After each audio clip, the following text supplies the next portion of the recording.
I think one of the big benefits that I have had in my career, though, is I've had some fabulous mentors, too, where at times where it was tough, where I couldn't quite break into working with a specific set of people, for example, or where I found challenges of having my teammates listen to me, hear me, and value my opinions.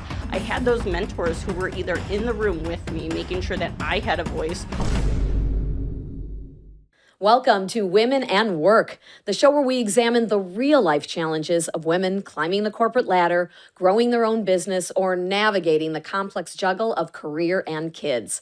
I'm Diane Mocha, founder and CEO of the MomSub Childcare app, and I'm digging deep with our guests to explore how women like you can change the way that work can fit your life. Today, I'm talking with Brittney Keller, the head of paid media at Vi, a marketing growth agency. She's been growing her own marketing career for more than 10 years, moving up as she moved from company to company. Brittney, thanks for being here.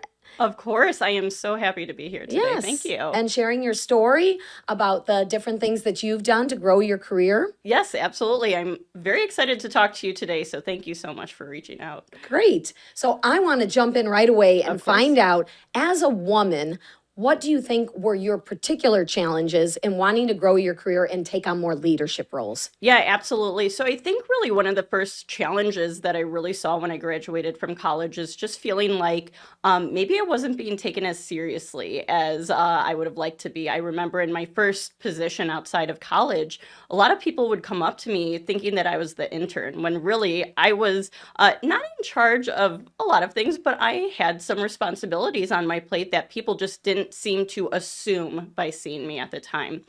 As my career has grown, though, I've worked in industries such as technology, where it's very heavily male-based in many cases. And so working through the challenges of having to speak with again, people who didn't seem to always respect me, or I remember even working at trade shows in a marketing position where people approached me and referred to me as the booth babe, where I was there as a professional to speak to other people in the technology industry about our different products and services that that company specifically had.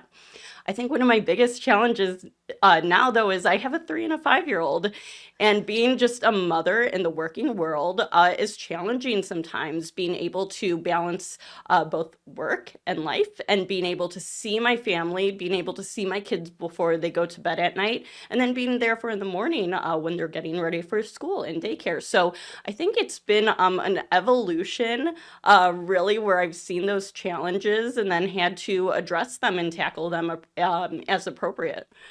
And I want to dive into how you tackled them. Yeah. So you were experiencing some of these feelings that so many women do, that I'm not getting the respect I deserve. They just don't even see me the way that they should. Mm-hmm. So you first recognized this, obviously, but then what did you do to change it? It's not an overnight thing, but was this something that you felt you had control of? Or do you think you had to grow into that idea of, I can make this different? Did you at first feel more like a victim, and I guess this is just something I have to get used to? That's a good question. I would say I probably started more kind of in that victim mentality of, this is not fair, I don't like this, why are people treating me this way? And I think especially as I began getting more leadership roles, I was able to kind of flip that script a little bit, where I learned how to talk to people in the way that they accepted me and that they trusted me. And actually, trust, I think, is really the biggest thing, is that I could be authentic and build trust with the different people that I was working with, whether they were a man or a woman, and be able to establish myself as that true leader ultimately. So, I think it was, again, an evolution of kind of being in that, this is not fair, I don't like this, to here's how I need to approach these people. Here is how I make my worth known, my knowledge known, and be seen as a leader regardless of who I am working with, what industry I am working in, or even just there's always challenging people you work with. And so, just understanding, I think one of the big benefits that I have had in my career, though, is I've had some fabulous mentors too, where at times where it was tough, where I couldn't quite break into working with a specific set of people, for example, or where I found challenges of having my teammates listen to me, hear me, and value my opinions, I had those mentors who were either in the room with me, making sure that I had a voice, or I had those mentors on the outside who were able to say, here, have you tried to approach this problem in this way? Or I have noticed in my own career, this is something that has benefited me. And so now really I do, I still experience that from time to time. Working in my industry at a marketing agency where I consult with a lot of different people, there are clients who are always questioning me and I'm not saying it's because of my gender per se. However, it really takes a lot, man or woman, to step up and say, I am the expert here, and this is what we should be doing, and here is why. So I'm curious how you found and cultivated some of those mentors, and were there other resources that you actively reached out or just happened to find that you're like, you know what, this can help me to understand this person better, to deal with them, or to be not ignored, and to have a seat at the table? Yeah, I think there's a few different things. So when I first started my marketing career, so I previously, when I graduated college, I graduated in journalism. But then when I realized this isn't working out for me, I really wanted to find a place in the marketing world, as I had had a couple of internships before then, and I didn't know how to do that. What I really did was start marketing myself. So I created my own website, I created my own blog. And from there, actually, I would say I had people kind of reach out to me and say, hey, we see something in you. Why don't you come work with me? And we can, and let's see what we can do together. And those were really my first mentors, just people who saw that I was a go-getter, that I was somebody who seemed to know what they were talking about, even though I was not confident at all at the time. And they were the ones who really made me confident. But really from there, a lot of it just came from networking and being able to, whether it was going to different events or connecting with people online and saying, this is what I am looking for in my career. I see you have already done this. Can we talk?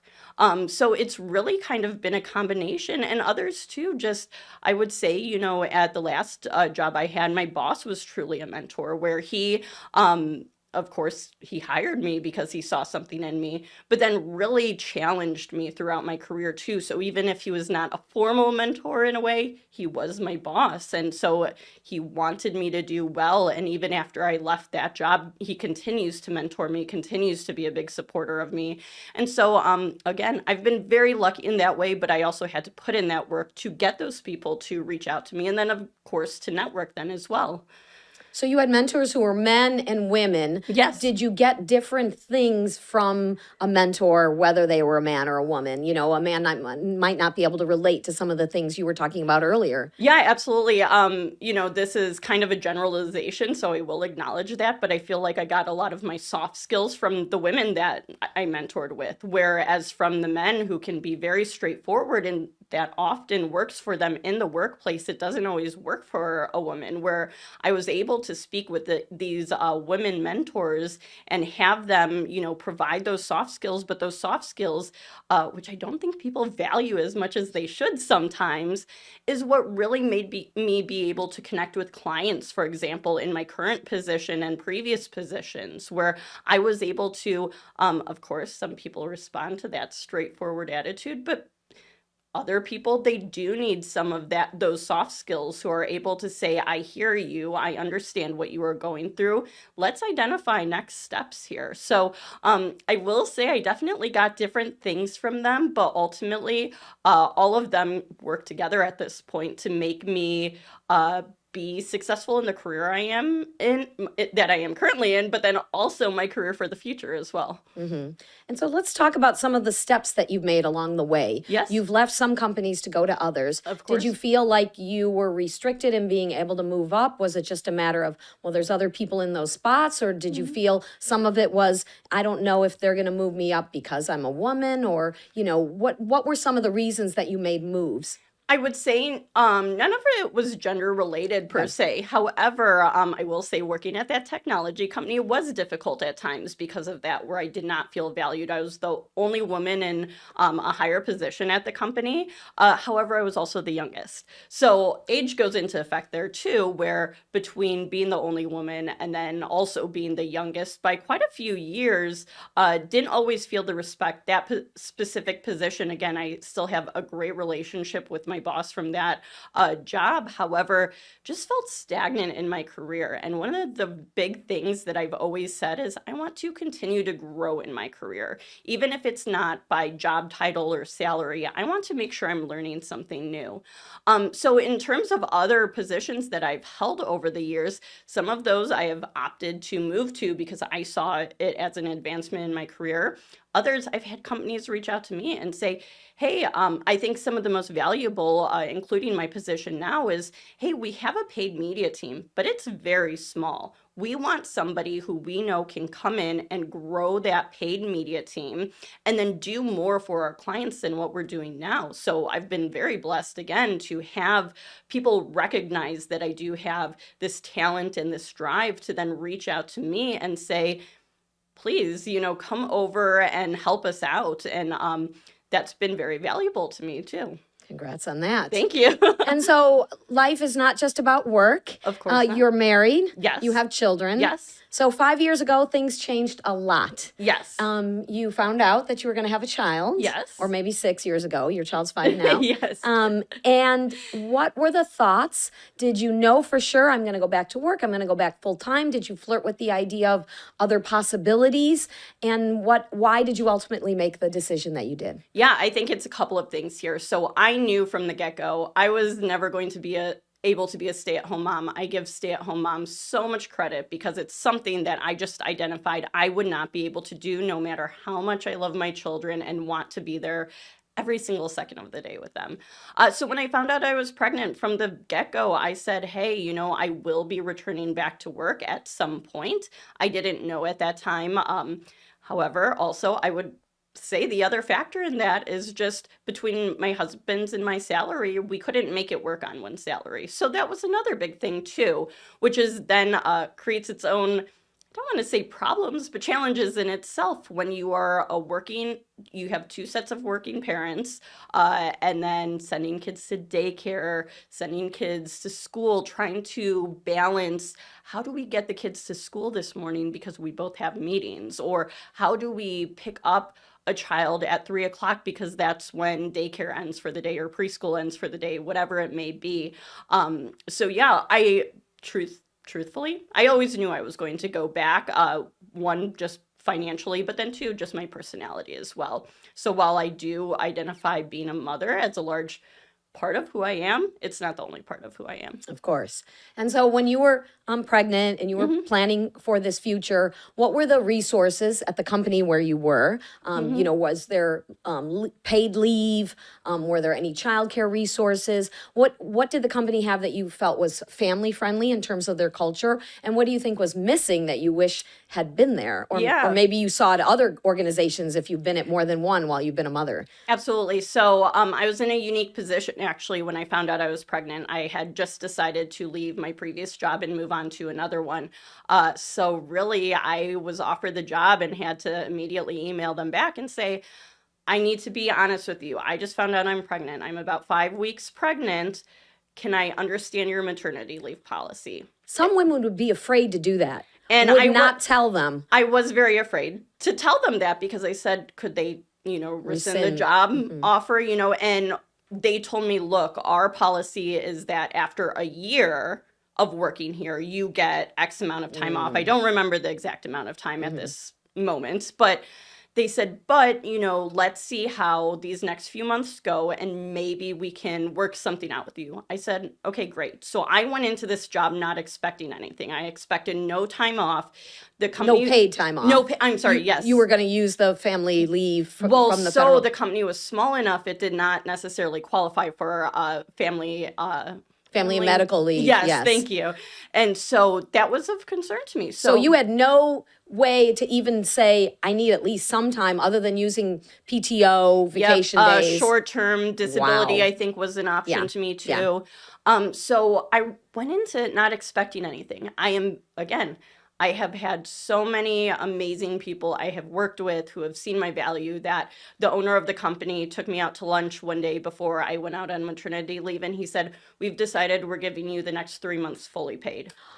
So that was Girl, amazing. that's awesome. Yes, so I can, And you didn't even negotiate. I And mean, I you did did not- in the beginning. Kind and of, and yeah. you were honest with them in the beginning. Do you think that had something to do with it, the fact that you were so upfront? I do think so. I think it created, honestly, a trust with my boss, who actually was a mother too.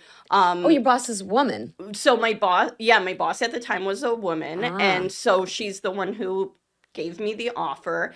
And I said, "Look, I'm 5 weeks pregnant. Obviously, it's very early to be telling people. I don't know how this is going to go either. So, yeah." And she said, "Look, I totally get it. I'm a mother too." And so that's really what, I think having a conversation with her versus maybe a man, even if they were a father, may not have totally understood, but she did. She did not rescind that offer, obviously, based on the story I just told. And then the owner of the company, a man, but took me out to lunch to say, "We are going to give you these 3 months." And that was fantastic. So she may have advocated for you, and then Yes. he made the final decision. Absolutely. And then he shared that with you. So Yes. you knew it was a company-wide support for this Absolutely. decision. And sometimes when a decision like that is made, it can lay the groundwork for other women after you to then enjoy that. Did they say anything like, don't tell anyone else, or? No, actually, they wanted me to tell people sooner. I was Wonderful. not ready,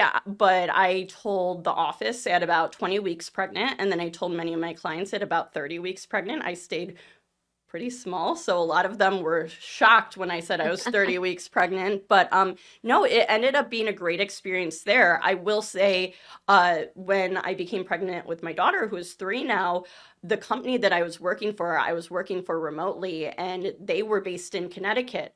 Connecticut has required family paid leave. So I got paid, I forget, a percentage of my paycheck, not the full paycheck for a 12-month, I'm so sorry, 12-week period.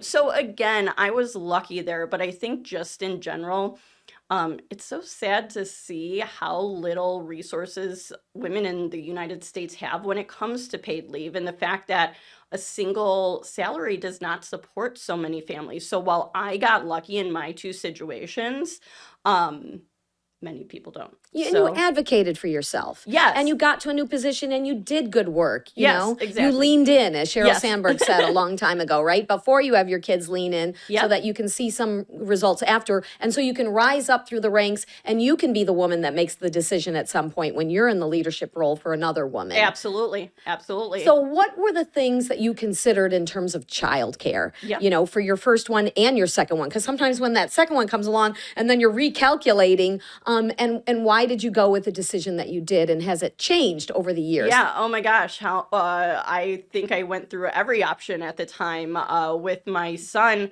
Again, kind of a unique situation, actually. While I was on maternity leave is when COVID started. So I had no option but to have him home with me while I worked for 6 months. And thankfully at the time, people were very understanding that if there was a baby crying in the background, it's because the daycares were closed. I couldn't send him anywhere. We looked into having a nanny come into our Right. home. It's so expensive. Daycare is so expensive as well. But just at the time, it was not going to work for us What financially. were the prices that you saw? Do you remember? It was a while ago. Yeah, I was Okay. going to say apologies because I don't remember now. Right. However, I do remember, so once he was able to go to daycare, we sent him to one of the big daycare centers and ultimately decided on that because we had researched in-home daycares. For some reason, that just did not feel comfortable to me. We researched a nanny, but that was just very expensive and something that we just really couldn't afford at the time. So we sent him to just one of the, not a chain, but a bigger, daycare center. And that worked really well for us for a while. We eventually had our daughter. She went to the same daycare center as well for a couple of months, and then we actually moved. So when we moved, we said, what do we do now? We started researching all of our options again. Would a nanny be cheaper now that we have two kids? Could we find another daycare center? Should we look at in-home daycares? And so we really opened all of those options up again. And ultimately, we did decide on the in-home daycare, which I was uncomfortable with my first child, but we just found a wonderful woman who we love so much as part of our family now, who watch our kids. But I will say something we even considered, which I didn't even talk about, is do one of us start working part-time? Because to have two kids in daycare, we were spending a whole paycheck, over 2,000, I think it was like 2,400 was the last I saw, but again, this was about 3 years ago now. So it's just crazy, these daycare prices, and trying to find childcare that you trust for your children when you can't be with them all the time. Did the process take quite a while, and was it stressful? Very stressful.